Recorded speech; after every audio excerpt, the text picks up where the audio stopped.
Hello and welcome to the Your Parenting Mojo podcast. What if most of what you've been told about managing your anger as a parent is actually making things worse? Let's come back to that idea in a minute. First, I'm going to set the scene. Tuesday morning chaos is hitting your house again. There are 3 different lunches to pack, permission slips to sign, someone's shoes have vanished into thin air. You notice that familiar tightness building in your chest, your jaw clenches, you raise your voice at your kids again, even though you said you wouldn't do that anymore. And when you think about it to yourself later, you think, oh, I shouldn't be angry. Other people have it a lot harder than I do, and they don't yell at their kids. I've been doing a deep dive into the topic of anger over the last few months, and I've uncovered something I think is really important that I want to share with you today, which is that not all anger is created equal. Today, we're going to challenge a lot of what you've been told about managing anger as a parent. Most approaches to managing parents' anger treat all anger the same way, as a problem that you have to learn how to control. We actually experience 2 different kinds of anger, and knowing which kind is coming up for you gives you really important clues on how to handle it more effectively. By the end of this episode, you'll have a practical framework for using your anger constructively instead of suppressing it or exploding. You'll learn how to distinguish between anger that's telling you systems have to change and anger that's signaling that you've hit your limit. So let's dig in. So for decades, parents have been told that anger is an emotion that we have to control. Anger management classes focus on suppression techniques. You do breathing exercises. You get advice to stay calm and help your children get control of their feelings.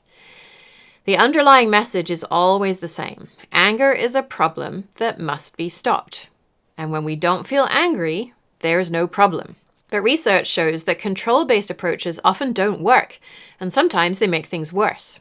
Studies on emotional suppression, which means trying to push down or hide emotions, show that when people try to suppress emotions, they often experience what psychologists call emotional rebound. Think of it like trying to hold a beach ball down under the water. Eventually, it pops back up with even more force. The suppressed emotions return with greater intensity than before. Research by James Gross and colleagues shows that emotional suppression creates other problems too. It can impair your memory. You can't think clearly when you're working hard to suppress emotions. I've worked with a number of parents in my Taming Your Triggers workshop who try to describe what happened in a situation when they felt triggered, and they can't because they can't remember what happened.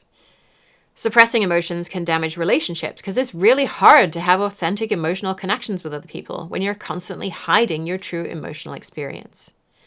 The problem with anger control approaches is they focus on eliminating the emotional response while missing the valuable information that anger provides about what's going wrong in our environment or relationships. There's another way to think about this. Black feminist author Audre Lorde provided a framework that decades of research now supports.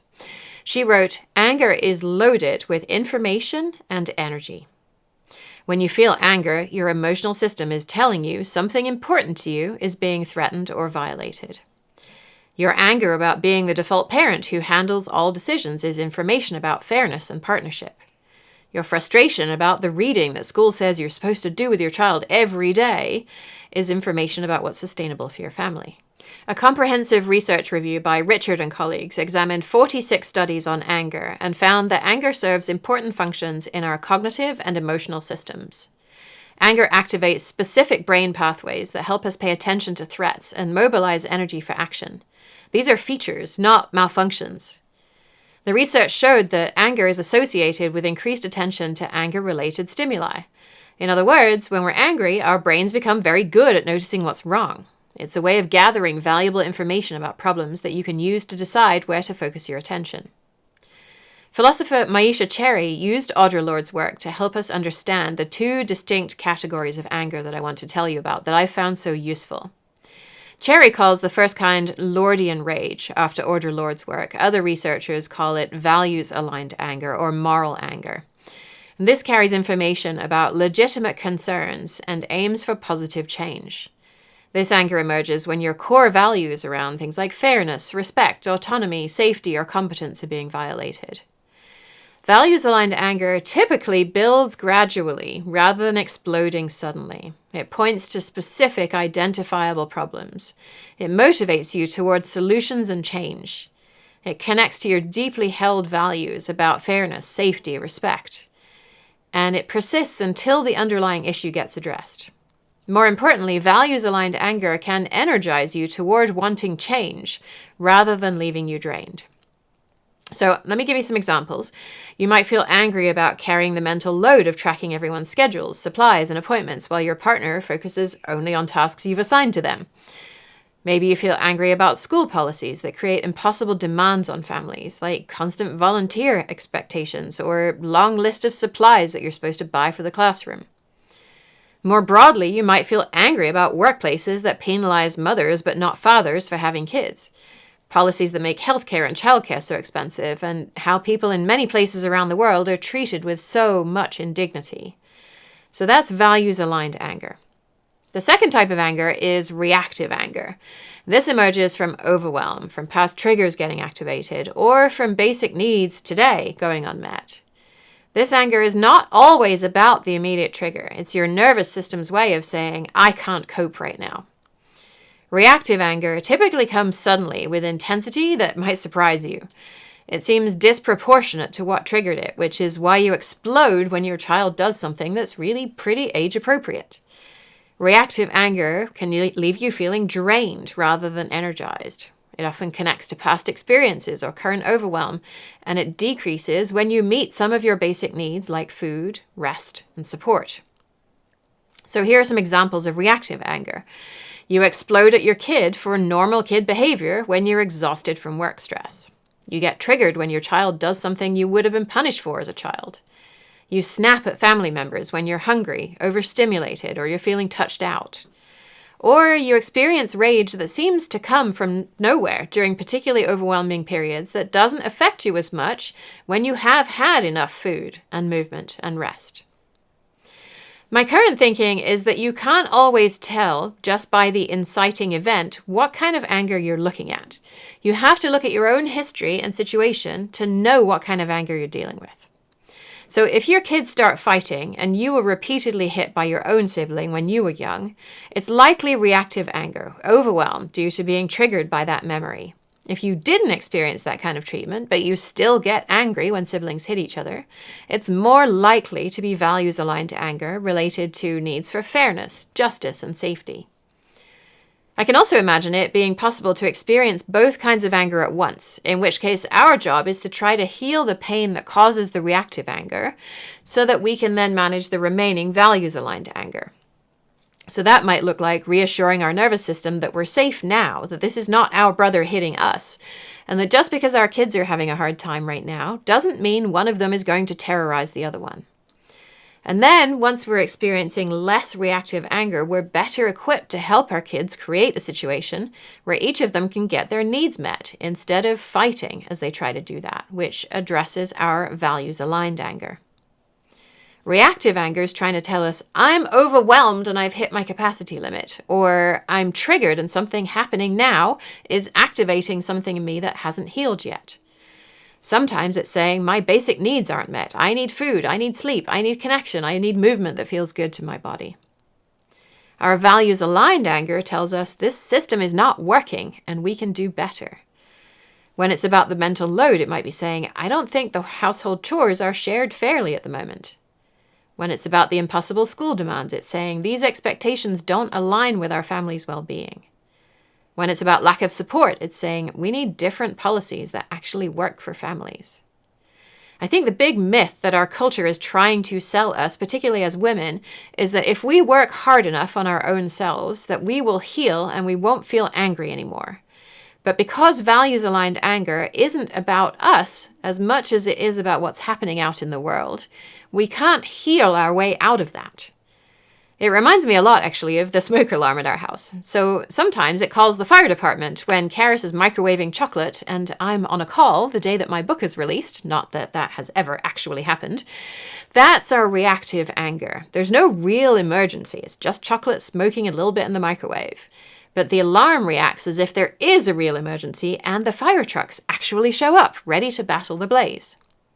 But with values-aligned anger, there's a real fire in the building. Shutting off the smoke alarm and telling the fire trucks to go away is not an appropriate response. But that's what our culture tells us to do with all of our anger. When we can't shut it off, we often end up turning it inward, which is one reason why women have a lot more mental health struggles than men do. We're taught that if we're having a hard time, we need to learn how to cope better, when actually we should all be working to change the system to make it work more effectively for us. Both types of anger contain important information, but they're most effectively addressed with quite different responses. So now you understand the two kinds of anger, I want to offer some practical tools for responding to each kind effectively. Traditional approaches focus on calming down and returning to baseline as quickly as possible. But when we acknowledge that anger carries important information, our goal shifts to understanding the message while maintaining safety and connection. So to help you remember how to do this, I've developed what I call the HEAR method, which helps you to halt, empathize, acknowledge, and respond. In the beginning, you might do these steps after the incident has passed, but as you get more practice, you'll be able to do it in the moment and change the course of an interaction. So let's walk through each step. So H for halt, creating space to think clearly.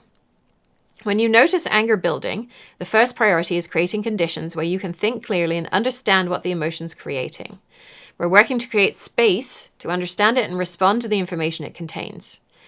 And I do acknowledge this step is not easy. We spend a lot of time on just this step in the Taming Your Triggers workshop. I will say it tends to be a lot easier when we catch ourselves earlier in the cycle, which is when you first feel tension in your body, rather than at the moment you're exploding. You might also try keeping a hair tie or a silicone band on your wrist as a reminder of the pause that you're trying to create, and transferring that to the other wrist when you notice this tension. Then you take a breath, you pause, you check whether your anger is proportional to the current situation or not. And ask yourself, is this reactive anger from overwhelm or from being triggered? Or is this values-aligned anger about something that I really believe to be wrong? You might find it helpful to notice patterns in your anger. When does it happen? What's the immediate trigger? And what else has been going on in your life that day and that week? Can you trace it back to any patterns from when you were younger? Does it seem like it's linked to your values about what the world should be like? Halting gives you the space to listen to what your emotion's trying to communicate. And again, in the beginning, you might do the halt after the incident has already happened, and that's okay. The next step, E, for empathize, means validating your own emotional experience. So empathy means recognizing that your emotion makes sense given your perspective and experience. When I ask most parents to think about the care with which they would treat a dear friend having a hard time, they have no trouble with that at all. But when they try to turn that compassion toward themselves, they can't do it. So you might say to yourself, yes, I'm frustrated. I'm short on sleep and my boss's demands are impossible. And I see now that my anger is not really about what my child was doing this morning. Anyone would struggle with what I'm dealing with right now. Or it makes sense that I'm feeling angry about shouldering so much of the mental load. If these tasks were more equally divided, I'd have more time and space to help my kid instead of hustling them to do one thing after another by themselves. Research shows that self-compassion actually helps people to regulate emotions more effectively than self-criticism. When you validate your own emotional experience, you create space to understand what it's communicating. And the A is for acknowledge, honoring the information. Acknowledgement goes beyond empathy to explicitly recognize that your anger contains important information worth understanding. This step communicates to yourself, emotions are not just random experiences to be managed. They're meaningful communications about your values, your boundaries, and your needs. This is the step where you're getting clear on what kind of anger you're experiencing. So you might think, this anger is pointing me towards something I should pay attention to. And then you're wondering, is this really about something that happened to me in the past? Or am I feeling overwhelmed by life at the moment? Then it's probably a reactive anger, and I can take some responsibility for working to heal myself and to meet my needs more effectively today. Or you might realize, I feel angry about this a lot, but it's usually more of a slow burn than an explosion. What value is important to me that's being violated right now? This process gives you information that you will then act on in the next step, which is R, respond, and addressing the underlying message. The response step involves taking action based on the information your anger provided. For values-aligned anger, you might make individual changes, like tracking what you're actually doing for a week to have concrete data for discussions with your partner. You might decide to relax cleaning standards at home or involve your child in cleaning with you, even if it takes longer, and cutting back on activities where you have to leave home instead. You might communicate with others. You could say, I've been managing the kids' medical appointments and school communications. Can we divide these tasks differently? Or you might email your child's teacher, the nightly reading log is creating stress in our family. Can we look at alternatives? For broader systemic issues, you might start up conversations at pickup. Does anyone else struggle with the amount of parent volunteer hours that are required? You could vote for candidates who support paid family leave or affordable childcare. You might join your school's PTA to push for later start times or reduced homework loads. You could offer babysitting exchanges for your neighbors or carpool to school or other activities. Instead of participating in conversations about all the activities kids are involved in, you could openly discuss realistic family limitations. You could form a group to get in touch with local representatives to create safe ways for kids to walk and bike to school so you don't have to drive them everywhere. Acknowledging how hard it is to do everything we're supposed to do helps other families do that too, instead of everyone pretending everything is okay. You could support organizations that provide humanitarian aid to people in crisis and talk with your kids about how the things we buy affect other people around the world. One lesson I learned from Mara Glatzel is that rest is any activity that gives you more energy than it takes to do it. So you might initially wonder, how would you ever have time to do some of these kinds of activities? But when they're aligned with your values and you've been feeling angry about them, you may find that taking action based on those values gives you energy rather than sapping energy away. For reactive anger, the responses look different. You focus on getting immediate support, getting food, getting rest, getting help with the kids. You work to meet your needs for sleep, for nutrition, for connection. If you're getting triggered by past experiences, you might consider support to heal those hurts, because until you do, they will keep coming up in your interactions with your kids. So I do want to mention we have a printable of the steps of the HERE method so you can remember how to do it more easily. Just go to yourparentingmojo.com/episodes and search Managing Parent Anger to find it. Now I want to walk you through a quick example. So let's say you explode at your child because they can't find their shoes when you're already running late. So perhaps you might have felt guilt or shame that you yelled at them. You might have apologized and promised yourself or your child you'd try to manage your stress better next time. But ultimately, what you're looking for is a way to get your child to just put their shoes on so you don't have to struggle with this. But using the HERE approach, you'd first halt and think, I need to pause and think about what just happened. Then empathize. I'm feeling really overwhelmed, and that's a reasonable response to this morning's chaos. Next, acknowledge. My anger is pointing me towards something that needs attention. And then you'd respond by determining what type of anger it was. Were you triggered by the memory of getting 4 siblings ready for school by yourself because your parents weren't available or capable of doing it? Were you stressed by work or family situations happening in your life today? If so, that's reactive anger, and your focus is on doing healing work so your childhood experiences don't show up as strongly today, and on looking for ways to meet more of your basic physical needs more often. But if it's values-aligned anger about systems that aren't working, you might make individual changes like creating a designated shoe storage system by the door, establishing a shoes and backpack check the night before. You might communicate with your family by holding a family meeting and saying, our mornings seem really stressful for everyone. Can we brainstorm how we can make them easier for all of us? You might have a private conversation with your partner about the workload in your whole relationship beyond just getting out the door in the mornings. And I want to spend a few minutes on that topic because I think it's one that shows up in a lot of our relationships and creates a lot of values-aligned anger. When you feel angry about shouldering a disproportionate share of family responsibilities, your anger reflects broader cultural patterns where domestic labor continues to fall more heavily on women. Your individual relationship exists within these larger systems, which train boys and men to sit back and let someone else take care of things, and girls and women to take care of things.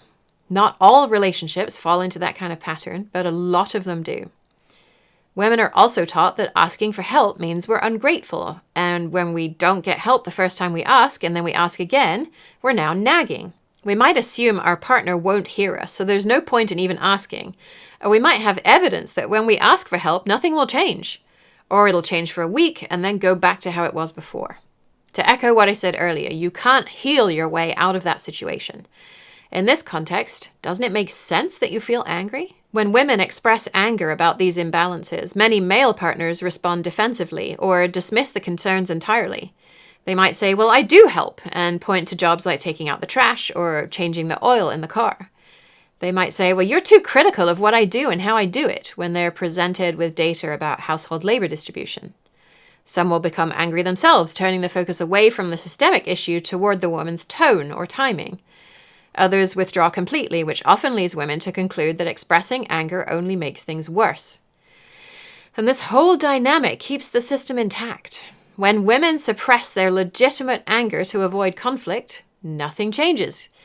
When they express it and face defensiveness or dismissal, they might decide to nag and criticize more to make sure that something gets done, or just give up and do everything themselves.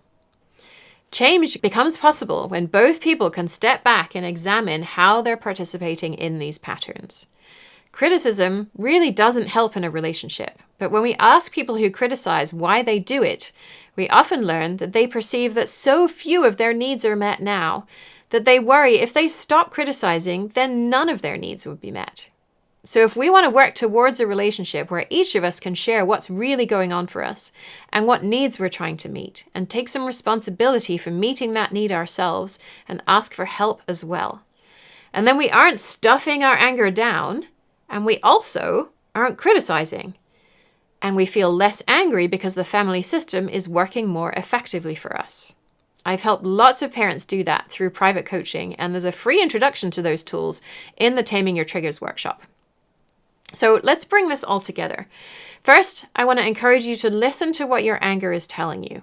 Your anger about mental load, inequitable partnerships, impossible standards, and systems that don't support families is a reasonable response to genuinely problematic structures we should change. And your anger that comes out of nowhere when you're feeling overwhelmed is also really important, and is super important to address through healing from the hurts you've experienced, and by meeting more of your needs today. Working on your reactive anger helps create space for you to navigate your values-aligned anger more effectively. The HERE method transforms anger from a source of guilt into a tool for positive change. When you halt to create thinking space, empathize with your experience, acknowledge the information your anger contains, and respond to the underlying message, you honor your emotional experience and create space to help you respond to your anger in a way that's aligned with your values. Second, if you're experiencing a lot of reactive anger, the kind that seems to come from past triggers or overwhelming stress, consider exploring the Taming Your Triggers workshop. The program specifically addresses how to heal from past experiences that keep showing up in your parenting today, and gives you tools to meet more of your needs today so you feel a lot less reactive anger. And finally, model what to do with values-aligned anger for your kids. When you honor your own anger as legitimate information about broader systems, you model for your children that emotions can fuel actions that support justice and aren't just something that should be tamped down. When kids see their parents working collectively to address systemic problems, rather than just coping individually with unfair systems, they learn that change is possible and that voices matter. You can say things like, I'm feeling really angry about the situation because fairness is important to me. I'm going to talk to some other parents as well and see if they're seeing the same thing. Or, I notice I was getting frustrated with you, but I think I'm actually upset about having too much to do today. That's not your fault. Your anger contains information about what matters to you and what needs attention in your life and community. The future that your family creates together depends on listening to what it's trying to tell you. Thanks so much for listening, and I'll see you next time.